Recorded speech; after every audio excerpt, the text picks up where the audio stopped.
Hello, kumusta mga ka-viewers dyan? Magandang araw po. Papakita ko po ngayon kung paano ko tinitimpla yung negosyo ko na mahigit 10 taon. 10 taon ko na po itong negosyo. Ito po yung pulutang malupit, kilawin balat ng baka.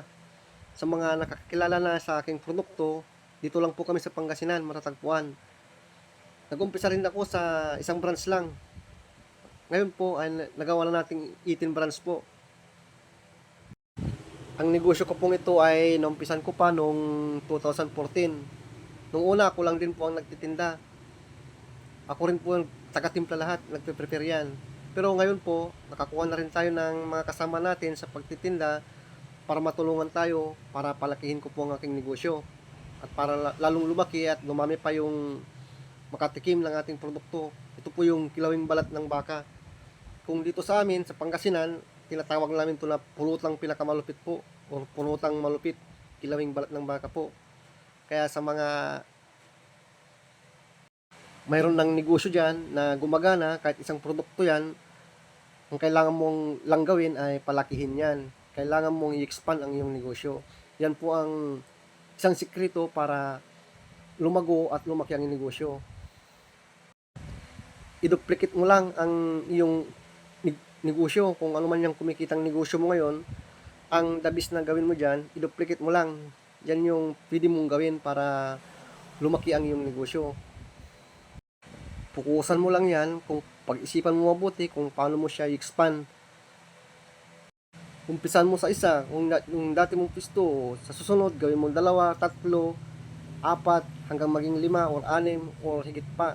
Yan po ang pwede mong gawin kasi ang negosyo na hindi lumalaki, pag hindi mo na-expand yung negosyo mo, maniwala po kayo, unti-unti pong matatalo yung negosyo nyo. Unti-unti pong mamamatay ang negosyo nyo dahil sa competition. Kaya kailangan mo mag-expand.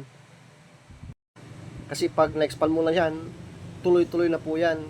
Kasi ganun din yung ginawa ko. Nung una, isang branch lang, dalawang branch, tatlong branch, apat na branch. Ngayon po ay umabot na siya sa 18 branches po. Sa iba't ibang bayan po kami nagtitinda. Food cart lang po ang ginagamit namin. Hindi ako kumukuha ng pisto na babayaran para makasib po tayo ng kaunti. Kung sa isang lugar nilagay natin yung cart natin, matumal, pwede nating ilipat pag cart lang po ang ginamit natin.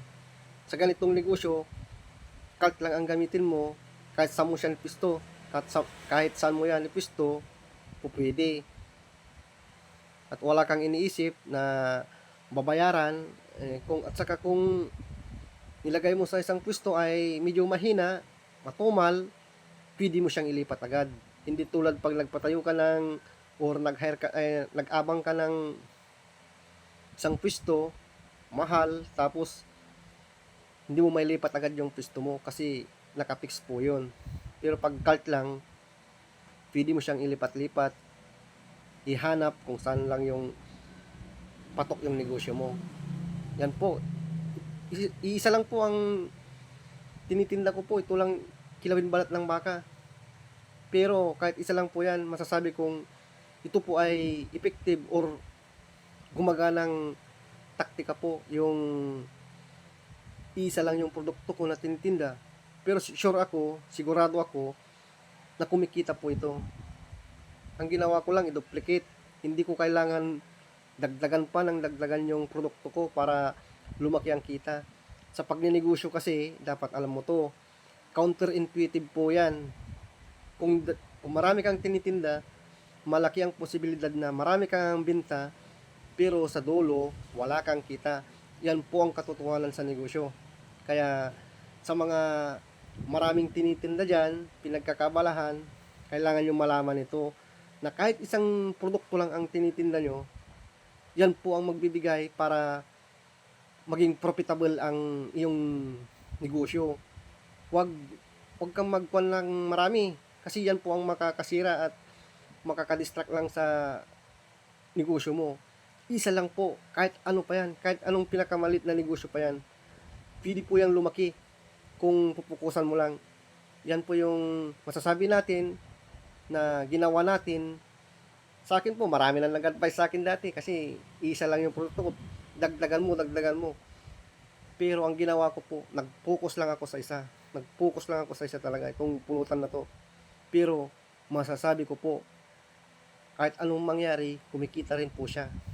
Kahit isang produkto lang yan.